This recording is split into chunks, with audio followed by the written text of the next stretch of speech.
síndrome clínico caracterizado por rápido desarrollo de signos neurológicos focales que persisten por más de 24 horas sin otra causa aparente. ¿Qué son signos neurológicos focales? ¿Una paresia es signo neurológico focal? ¿Una hemiplegia es signo neurológico focal? ¿Una disartria es síndrome neurológico, es signo neurológico focal? ¿Una neurosis fugaz es signo neurológico focal? ¿Una disfagia o una disartria es signo neurológico focal? Sí. ¿De acuerdo? ¿Por qué? Porque te está localizando dónde está la lesión. Si tengo una hemiplegia izquierda, tengo una lesión en la corteza motor derecha, ¿no es cierto? Si tengo un problema de deglución, tengo daño del par craneal. ¿Qué par craneal me ayuda a la deglución? Ustedes tienen la clase. ¿No es cierto? Si tengo si veo doble, tengo una diplopia, puede estar afectado los nervios, pares craneales o oculomotores, el tercer par craneal, el sexto par craneal. Entonces, esos son síntomas focales. Los problemas vasculares se caracterizan por rápido desarrollo de signos neurológicos focales que son por más de 24 horas. ¿Ya? Y una de las características importantes de los síndromes vasculares es su inicio. Generalmente los síndromes vasculares no son que te demoran 3 o 4 días en hacer el síndrome neurológico focal, son de inicio súbito. Inicio súbito y generalmente dan signos neurológicos focales. Muy bien. Hay dos grandes grupos de síndromes vasculares, los isquémicos y los hemorrágicos. Los síndromes isquémicos son consecuencia de oclusión de un vaso. ¿Qué pasó? El vaso se ha ocluido, se ha cerrado, se ha, como diría en un lenguaje vulgar, se ha tapado el vaso. Con manifestaciones transitorias, ataque isquémico transitorio, si el vaso se ha ocluido y después la zona se ha recuperado porque se ha, digamos, desobstruido, o permanentes cuando hay daño neuronal irreversible. Puede haber una oclusión de un vaso sanguíneo, pero también puede haber una hemorragia en la cual hay una ruptura del vaso que provocará una colección hemática en el parénquima cerebral o espacio subaracnoideo. De más está decirle, jóvenes, que un paciente que tiene un ataque isquémico, ¿no es cierto?, es un paciente que va a tener generalmente inicio súbito, tiene signos focales, ¿no? Si es transitorio, los síntomas duran menos de 24 horas. Si el daño es permanente, dura más de 24 horas, va a dejar secuelas. El más severo y el más grave es el cuadro de síndrome vascular hemorrágico, como vamos a ver más adelante. Recordemos que la circulación arterial tiene dos grandes sistemas. Y en esto sí tenemos que ser claros. ¿Cuáles son los grandes sistemas? El sistema carotidio es anterior y el sistema vértebro-basilar. Si usted le pregunta, ¿qué sistemas conoces de irrigación cerebral? No tienes pierde. Carotidio y vértebro-basilar. Los carotidios, las carótidas, y el vértebro-basilar que va por la parte posterior. La irrigación cerebral depende de dos sistemas, del sistema carotidio. ¿Quién brinda el 80% del flujo sanguíneo al cerebro? El sistema carotidio. En cualquier lámina van ustedes a ver que el 80% de flujos sanguíneos cerebrales a través del sistema carotidio. Tenemos una carótida derecha y una carótida izquierda, ambas tienen carótidas internas y externas, y van a ver ramas terminales, la arteria cerebral media y anterior, la carótida interna que luego va a dar a la arteria oftálmica, la coilea, la comunicante, etc. Pero yo me quedaría contento, jóvenes, que ustedes recuerden cuántos sistemas de irrigación cerebral tenemos. El carotidio, que es anterior, y el posterior, que es el vértebro-basilar. Porque ambos van a tener características en cuanto a su manifestación clínica. El otro gran sistema es el vértebro-basilar, responsable del 20% del flujo sanguíneo cerebral. Las ramas de la subclavia van a formar el tronco basilar ramas más importantes, las circunferenciales cortas, vulvares, subdiferenciales cortas, confidenciales, la cerebrosa superior y la cerebrosa menor. Esto lo pueden revisar con calma, pero es fundamental que conciban. ¿Cuántos sistemas de irrigación cerebral hay? 2. El 80% de la sangre va por el sistema carotídeo y el 20% va por un sistema que va en la región posterior, que es el vértebro vacilar. Y otro recuerdo anecdótico importante es el polígono de Willis, que es un sistema anastomótico que ante el riesgo isquémico funciona como vía alternativa, regulando la circulación y asegurando el flujo sanguíneo cerebral. Está constituido por las arterias cerebrales anteriores, la comunicante anterior, las comunicantes posteriores y cerebrales posteriores. Este famoso polígono de Willis es importante porque muchas veces puede albergar aneurismas.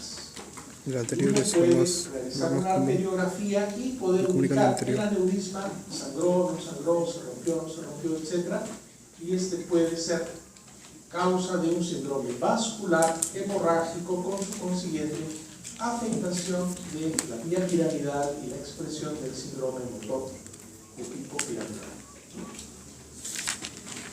Flujo sanguíneo cerebral. Normalmente entre 50 y 55 mililitros por 100 gramos de tejido parenquimal cerebral en un minuto.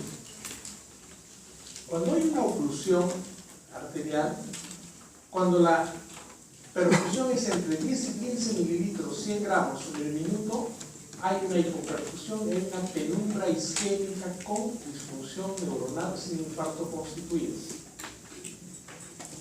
Y cuando ya esta perfusión llega a niveles críticos de 8 a 10 mililitros por 100 gramos sobre el minuto, hay una interrupción de la actividad neuronal. Aquí ya se produce la isquemia y la necrosis, ¿no es cierto? En 6 minutos puede haber muerte celular. Pregunta: ¿neurona que se daña, neurona que se regenera? No. Neurona. ¿El axón puede regenerarse? Sí. Pero la neurona, de allí lo importante que es prevenir los accidentes cerebrovasculares. Hasta aquí vamos con algunos recuerdos. Vamos centrándonos ya más en la clase. La enfermedad cerebrovascular puede ser isquémica. El 80% de los problemas isquémicos cerebrales son, el 80% de la enfermedad vascular cerebral es isquémica. Puede haber una isquemia cerebral transitoria. Doctor, yo estaba comiendo, o mi familiar estaba comiendo, y de repente se cayó la comida y se cayó el brazo. En ese momento no se me puso todo negro, como se apagó el televisor. Y el familiar te dice, hablaba mal. ¿Qué ha hecho la familia? Ha tratado de acostarlo, ha tratado de movilizarlo y lo llevan a la emergencia. Si vives cerca, llegas a la emergencia. Si vives lejos, sonaste, ¿no es cierto? Es así. Bueno, a la emergencia más cercana. Doctor, estaba bien, estaba comiendo. Ese paciente que es diabético, que es hipertenso, que es obeso, que es sedentario, que tiene tabaquismo, que tiene algún factor de riesgo. Súbitamente, no busquen acá gente, los veo muy saludables a todos. Súbitamente estaba comiendo y se le cae la comida. Se le cae el brazo, parecia. Tiene amaurosis fugaz y tiene disartria. Usted lo evalúa efectivamente y de repente pasan 6 horas de observación y de repente el paciente, doctor, pero mire, ya puedo mover mi brazo. ¿Ve bien? Sí, veo bien ahora. Ya está hablando mejor. Ah, caramba. Ha tenido una isquemia transitoria, lo que le llaman ataque isquémico transitorio, o en la lengua anglosajona los TIA, ¿cierto? 20% son ataques isquémicos transitorios, pero la gran mayoría de estos cuadros isquémicos van al infarto cerebral, cuyos factores predisponentes son la aterosclerosis de grandes vasos, o la enfermedad de pequeños vasos, o el cardioembolismo u otras causas. Vamos a ver eso. El segundo gran grupo de enfermedad vascular cerebral, luego de la isquemia del 80%, son los cuadros hemorrágicos, que constituyen un 15 a 20%. hemorragia intracerebral 10 a 15% o hemorragia subaracnoidea de 5 a 7%. Y finalmente, en el contexto de enfermedad vascular cerebral, la trombosis venosa central es un grupo minoritario y llega al 5%. Como médicos generales estamos en la obligación de reconocer una enfermedad cerebrovascular isquémica, transitoria o en infarto cerebral, una hemorragia intracerebral o hemorragia subaracnoidea como presentaciones más frecuentes. Enfermedad cerebrovascular isquémica. Se da en pacientes con factores de riesgo. Esto es importante. En la anamnesis usted dirá, señor, usted es diabético, es hipertenso. Si la pregunta es sí, alto riesgo de la enfermedad. Hay que ubicar la diabetes, la hipertensión, el tabaquismo, el alcoholismo, la obesidad, la dislipidemia y el sedentarismo como factores modificantes. Estamos llamados, jóvenes, a controlar la hipertensión, la diabetes, a no fumar, a tomar con mucha moderación, a evitar la obesidad, la dislipidemia y el sedentarismo. Pero hay otros factores que no puedes modificar. Los accidentes cerebrovasculares son frecuentes en jóvenes, en gente de edad media o en adultos mayores. En adultos mayores por el fenómeno de la aterosclerosis. Y también antecedentes familiares. Si usted tiene un antecedente de familia diabética hipertensa, no se trata de persignarse, sino de tener conciencia del alto riesgo y modificar su estilo de vida. Pero es importante el factor de riesgo. Un ataque isquémico transitorio, como su nombre lo dice, es una isquemia transitoria. No hay daño neuronal permanente. Generalmente los síntomas duran menos de 60 minutos. Menos de una hora hay una recuperación espontánea. Le hace usted la tomografía, le hace usted la resonancia y no hay evidencia de lesión. Pero un paciente que tiene ataque isquémico transitorio tiene un riesgo de infarto cerebral en las siguientes semanas. ¿Por qué? Porque algo se ha desprendido, esa placa de ateroma, ese émbolo, ha producido una oclusión y luego se ha recanalizado la vascularización y el paciente ha recuperado, ¿cierto? El paciente puede tener disfunción motora de miembros superiores o inferiores. Pueden tener síntomas sensitivos que afectan uni o bilateralmente. El paciente puede, además de la paresia o la plejía, la parestesia, puede tener pérdida transitoria de la visión en uno u ambos campos visuales, la amaurosis fugaz, y puede haber disartia, disfagia, diplopia, vértigo o ataxia, ¿no? Puede haber caída abrupta de rodillas sin pérdida de conocimiento, pero que al final de una hora o más, los tiempos en medicina no siempre son exactos, ¿no? Usted no va a decir ya son 61 minutos, no, ya no es ataque isquémico transitorio, si no es. Pero sí hay recuperación espontánea. Tienes un paciente con factores de riesgo que ha tenido síntomas motores, sensitivos o de pares craneales, pero que se han recuperado espontáneamente. Es un cuadro isquémico transitorio. Y si somos más minuciosos en imágenes, tomografía o resonancia, sobre todo en resonancia, no hay afectación parenquimal. Pero ya los infartos cerebrales ya son cosas mucho más serias. Pueden ser trombóticos o embólicos. Puede haber un infarto cerebral por arteriotrombosis. Generalmente es la persona adulta mayor que tiene diabetes, hipertensión, dislipidemia, que tiene un componente arteriosclerótico. Generalmente se da en las arterias carotídeas. Puede haber en la vértebro-basilar, pero es más frecuente en la carotídea. Se instala durante el sueño, el paciente produce déficit focal neurológico que se completa cuando el paciente despierta. El paciente despierta y ya no puede mover los brazos, no puede mover las piernas. Y acá nos ayudaría para la evaluación un Doppler carotídeo, ¿no es cierto? Para ver si hay placas y ateromas. Pero también el infarto cerebral puede ser embólico. Aquí no hay un pródromo. La instalación es brusca y repentina durante la actividad. Generalmente los cuadros por arteriotrombosis son por un fenómeno de ateroesclerosis carotídea. Pero en los embólicos tiene que haber un fenómeno embólico.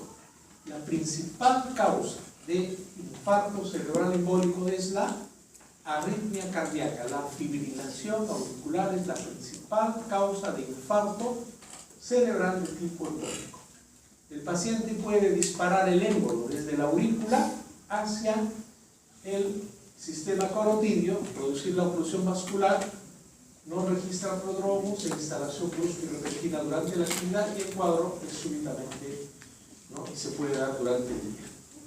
Pero es importante saber si es aterotrombótico o es embólico.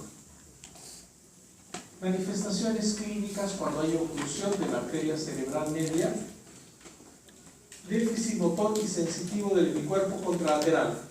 Afectó la primera neurona, el componente vascular. Puede haber una hemianopsia homónima contralateral, a veces precedida neurosis fugaz. Afasia, si es del hemisferio dominante. ¿Cómo se llama la fascia de comprensión? Y la fascia de expresión, roja, ¿no es cierto? Y cefalea, ¿no es cierto?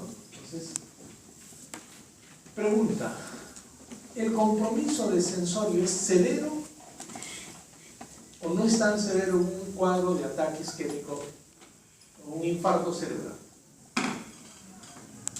Si el paciente tiene un compromiso severo de conciencia, lo más probable es que sea hemorrágico, como vamos a ver más adelante, ¿ya? Pero el infarto cerebral por oclusión de la cerebral media tiene déficit motor sensitivo del hemicuerpo contralateral, generalmente hay una hemianopsia homónima contralateral, afasia de expresión o de comprensión, y el paciente refiere cefalea. El compromiso del sensorio no es severo. Ahora, pero cuando hay oclusión del tronco basilar, ya la cosa es diferente. El cuadro es más grave, hay manifestación del tronco encefálico, hay infartos que generan afectación en la protuberancia, en el bulbo, van a comprometer las vías largas de la motilidad y sensibilidad, los centros y las vías vestibulares, los núcleos de los pares craneales, el sistema reticular, alteración reticular activador ascendente con alteración de la conciencia, y el compromiso de la cirugía posterior. Los pacientes que tienen daño del tronco cerebral, primero están con mayor compromiso del sensorio, y no solamente tienen una afectación motora, sino de los centros vestibulares y de los pares craneales, ¿no? Generalmente, como vuelvo a repetir, son pacientes mucho más graves. El centro respiratorio queda a nivel de ¿dónde? Estos pacientes muchas veces tienen grave compromiso sensorio y afectación también del patrón respiratorio. Ahora, joven, es muy importante, y esta es la lámina más importante. Vengo por una debilidad muscular de hace 3 meses. Eso no es vascular. Lo vascular es de inicio súbito. Número 1. ¿Ya? Segundo, el paciente joven que tiene una paresia tendrá un accidente vascular. ¿Cómo probable? Generalmente el paciente tiene inicio súbito. El paciente estaba comiendo y no puede comer. El paciente estaba caminando y se cayó. El paciente estaba muy bien, lo acostaron bien y en la mañana tiene un inicio súbito. Otro. Los pacientes, la gran mayoría de los síndromes vasculares tienen antecedentes. Es diabético, es hipertenso, es obeso, tiene dislipidemia, tiene arteriosclerosis, es paciente fumador, etc. Hay factores de riesgo. Hay factores precipitantes también. Una crisis hipertensiva. El abuelito estaba resfriado, tomó un antigripal que tiene fenilefrina, se le subió la presión y ¡pum!, ha hecho un cuadro de accidente cerebrovascular. ¿No? O estaba deshidratado, hay hipoperfusión y la placa carotidia se desprende. Hay factores precipitantes. Pero, ¿usted cómo hace el diagnóstico? Tienes que buscar déficit neurológico focal agudo. No veo, no es que sea una ceguera necesariamente, porque tú hablarás, tiene anulosis. Veo doble, ¿no? Tiene diplopía, ya está surcando, tiene disartria, hay hemiplegia, hemiparesia, hipoestesia, ataxia, vértigo súbito o caídas, con más o menos trastorno de conciencia. Los problemas vasculares son agudos, ¿no? 2 de inicio súbito, 3 se da en pacientes con factores de riesgo. 4. Generalmente hay un factor precipitante. Y 5, al examen clínico usted va a encontrar en un paciente déficit neurológico focal agudo. Tienes que preguntar y tienes que examinar. ¿Cómo evalúo si el paciente tiene o no tiene amaurosis? Sencillo. Tápese un ojo, señor. Le muestras una cartilla. ¿Ve o no ve? No veo. ¿Cuántos dedos ven acá? Puedes hacer una campimetría. ¿Han estudiado, han hecho en su práctica ustedes? ¿Saben evaluar una agudeza visual? ¿Saben evaluar hacen una campimetría simple? ¿O no? ¿Han evaluado los movimientos conjugados de los ojos? Hay que hacerlo. Todavía estamos aquí. ¿Cuándo es el examen práctico? Mañana. Bueno, tienen toda la noche. Terminarán con vértigo, con ataxia, pero hay que hacerlo. ¿Ya? Pregunta de examen. ¿Hay síndrome vascular crónico? Secuela, que es diferente. ¿Los síndromes vasculares son de inicio insidioso? No, son agudos, son súbitos. En pacientes con factores de riesgo y en la cual debo encontrar ¿qué cosa? Un síndrome de déficit neurológico focal. Para el diagnóstico, además de la clínica, acá es importante. La tomografía del cerebro es muy importante porque, ¿no? En primer lugar, nos permite definir la naturaleza isquémica o hemorrágica. Pero ojo, apunte, delegado apunte, después no se queje. La isquemia, ¿no es cierto?, recién revela hipodensidades a partir de las 2 y 24 horas del bebé. Viene un paciente por la emergencia, el familiar viene llorando. El papá lo acostaron muy bien y de repente en la mañana está somnoliento, no puede hablar bien y tiene una hemiplegia. No quiere cambiar la auxiliar y ¡pum!, se cae su brazo y su pierna. Muy bien. Viene con un... Usted lo evalúa, efectivamente. Tiene una lesión de primera neurona. Tiene hemiplegia. ¿No es cierto? ¿Qué más? ¿Tendrá reflejos? ¿Cómo están los reflejos, jóvenes? Hiperreflexia. Hay una hiperreflexia. ¿Habrá Babinski o no habrá Babinski? Hay Babinski. Muy bien, ya. Un probable accidente cerebrovascular. ¿Le tomamos una tomografía o no le tomamos? ¿O esperamos? Se le da una tomografía de inicio para saber si hay hemorragia. Tomografía normal, señores, todo ha sido un susto. No. En las primeras 12 horas usted va a encontrar hipodensidad que te revela isquemia, no. Después, entre las 2 y 24 horas, recién vas a encontrar en la tomografía una hipodensidad.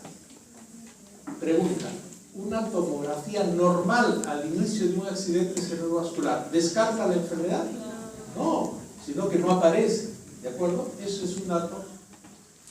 La hemorragia aparece inmediatamente como una hiperdensidad, ¿cierto? Entonces, ¿por qué tomo una tomografía inicial?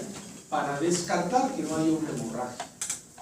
Pero la hipodensidad va a aparecer entre las 12 y 24 horas posteriores a evento. Esto ha quedado claro, ¿verdad?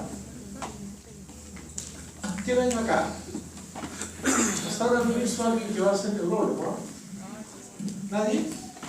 ¿Cómo? Tanto esfuerzo y no estamos despertando el paciente. Isquemia, ¿cierto? Entonces, isquemia, claro, es un evento grande.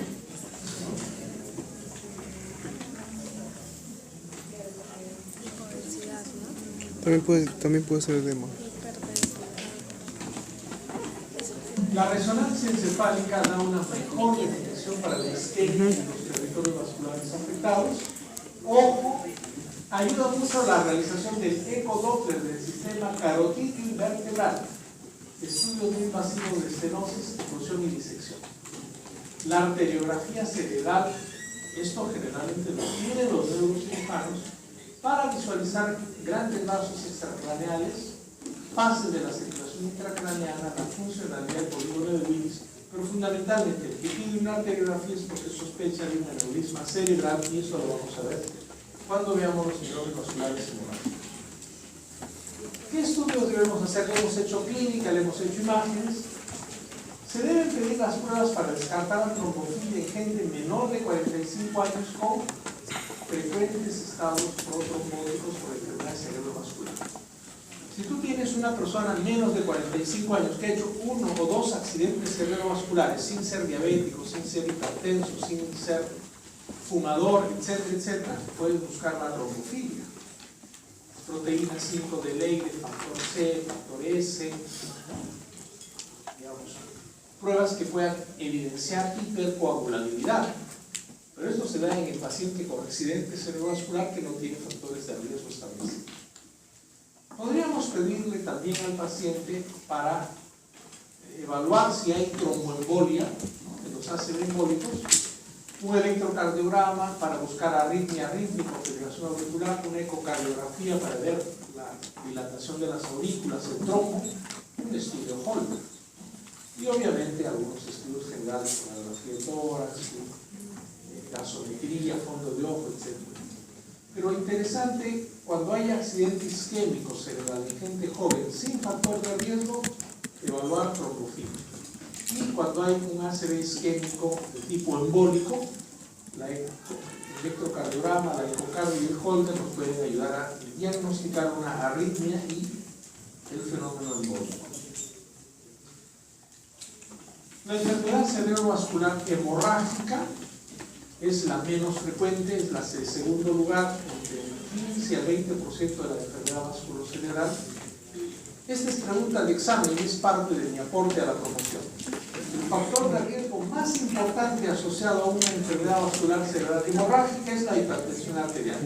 ¿Por qué hay que controlar la presión arterial? ¿Por qué hay que bajar la sal de la dieta? ¿Por qué hay que decirle toma tu pastilla de la presión? ¿Por qué no hay que estresarlo a los abuelitos? Porque la hipertensión, la crisis hipertensiva se convierte en el principal factor de riesgo de un accidente cerebrovascular hemorrágico. ¿Cuál será más grave, los hemorrágicos o los isquémicos? Es una pregunta tonta, los hemorrágicos. Siendo el principal factor de hipertensión, hay que tratar de controlarlo de manera exhaustiva. Igual en los pacientes hay hipertensión, diabetes, tabaquismo, estrés, obesidad, dislipidemia, sedentarismo. Se da más en gente mayor, ¿no?, con antecedentes familiares, ¿no? Los pacientes de raza blanca generalmente tienen mayor incidencia. Y aquí además, ¿no?, digamos, de la hemorragia se da porque tenemos una ruptura de vasos, el sitio de bifurcación. La hipertensión va a generar, cuando es una hipertensión sostenida, degeneración de la capa media y la capa muscular y la alimentación de la ínfima. Y un paciente hipertenso tiene disfunción endotelial. Un paciente hipertenso tiene dialinización de las capas media y muscular y microaneurismas y hemorragias, trombos intramurales, ¿no? Manifestaciones clínicas. Súbito, los síntomas son rápidamente progresivos. Un paciente con un ACV hemorrágico tiene déficit neurológico máximo al inicio. Es un paciente que te llega en sopor o en coma.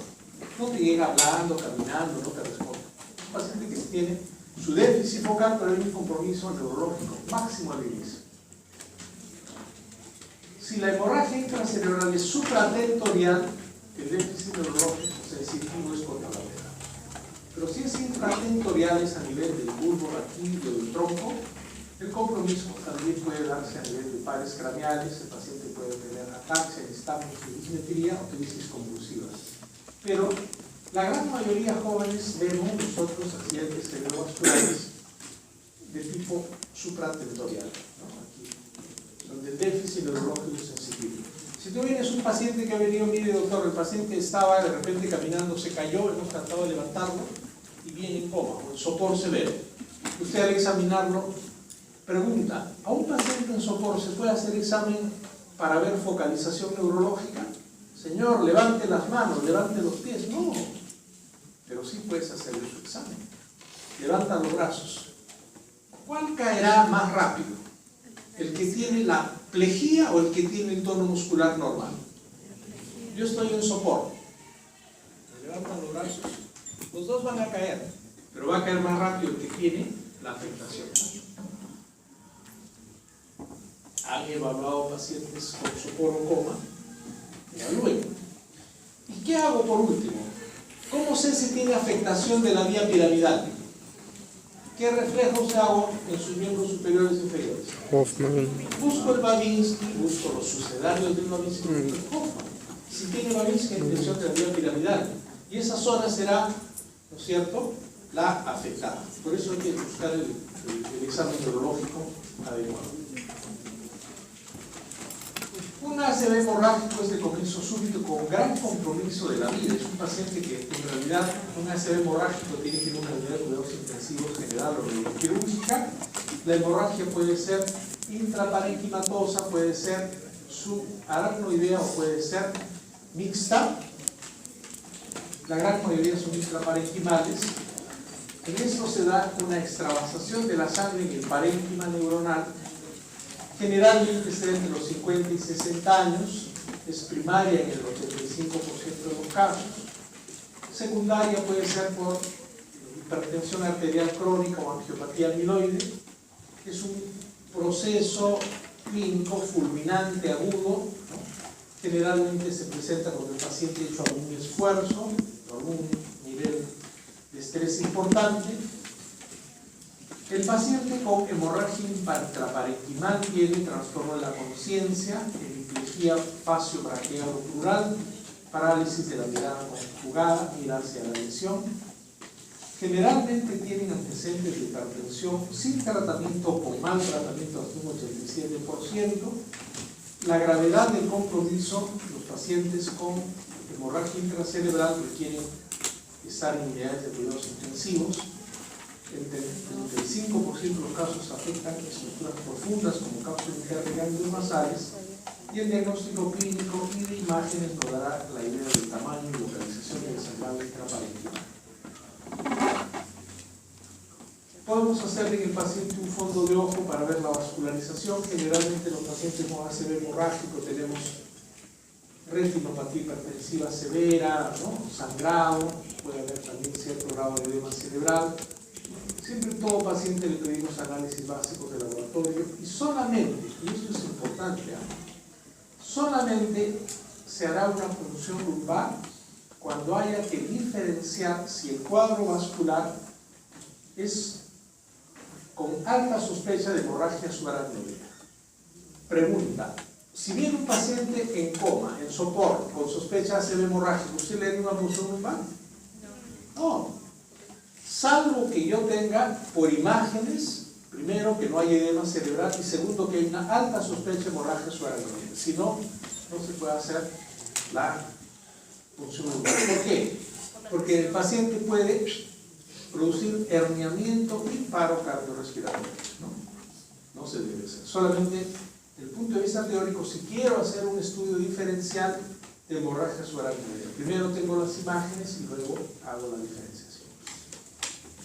En la tomografía sí, la manifestación es precoz. La sangre sí te da muestra, o sea, hiperdensidad, eso sí es importante, ¿no? Y en el caso de sospecha de hemorragia del tronco o cerebelo, ayuda más la resonancia magnética.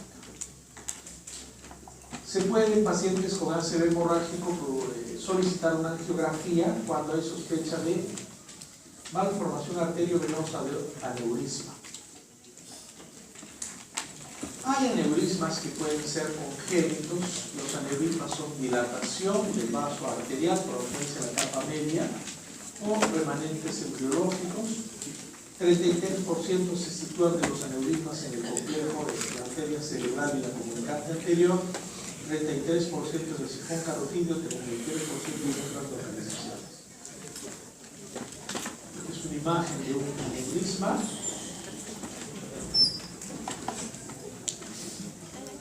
Finalmente, la hemorragia subaracnoidea.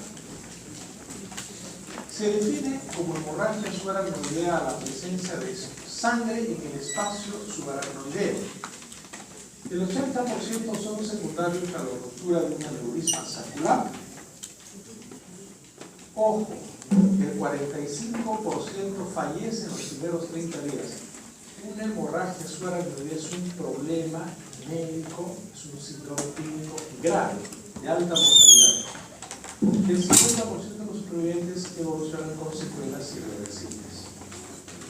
La hipertensión arterial sistólica o sistémica, es el principal factor de riesgo también, no solamente de accidentes cerebrovasculares hemorrágicos, sino de la hemorragia subaracnoidea. Los pacientes con hemorragia subaracnoidea tienen antecedentes como tabaquismo, alcoholismo, antecedentes familiares, ¿no?, de alguna enfermedad de tejido conjuntivo, ¿no? Los pacientes con hemorragia subaracnoidea pueden tener antecedentes de aneurismas o malformaciones arteriovenosas y en casos muy raros trastornos de coagulación o vasculitis. Generalmente cuando uno tiene una hemorragia subaracnoidea en un paciente joven, la principal causa es aneurisma, malformación arteriovenosa o una miscelánea que tiene que ver con problemas de aneurismas micóticos, coagulopatías o vasculitis. Aquí viene lo importante. Una hemorragia subaracnoidea se da súbito, como todo problema vascular cerebral súbito. Generalmente es un paciente que estaba de lo mejor y de repente va al baño y puja o tose fuerte o hace algún esfuerzo y ¡pum!, se coge la cabeza, una cefalea sumamente intensa. Pero no es esos dolores de cabeza y me duele la cabeza, no, sumamente intensa. Una cefalea muy intensa asociada a esfuerzos físicos y donde viene el vómito, ¿no es cierto? No es un vómito en el cual tengo náuseas, sino cefalea muy intensa. El paciente generalmente se coge la cabeza y ¡pum!, tiene vómito. Y el vómito es secundario ¿a qué? A la hipertensión intracraneal, ¿cierto? Es un paciente que puede referir hiperestesia cutánea, fotofobia, sonofobia. Pero si usted tiene un paciente que tiene de manera súbita cefalea intensa, vómitos explosivos y trastorno sensorio, estamos frente a ¿qué? A una posible hemorragia subaracnoidea. La sangre irrita la meninge. El paciente tendrá signos meningios. ¿Cuáles son los signos meningios? Ustedes, potenciales neurólogos. ¿Ah? Sí. Ya, la rigidez de nuca, el Kernig y el Brusinski, ¿cierto? O meningitis, en este caso no había fiebre, no hay historia de infección, hay una cefalea súbita con un vómito explosivo, un trastorno sensorio. Es un paciente que usted encuentra rigidez de nuca, Kernig o Brusinski. Signos benignos agudos. El paciente puede tener un trastorno de conciencia variable. Cuando la hemorragia es leve, somnolencia, pero si la hemorragia es severa, masiva, coma profundo. Puede haber algún déficit motor por compresión de la masa encefálica, puede haber una leve paresia, una parálisis completa, puede haber parálisis de pares cardianos del tercer par. Pero ¿cuál es la característica? ¿Cómo sospecho una hemorragia subaracnoidea? Paciente relativamente joven.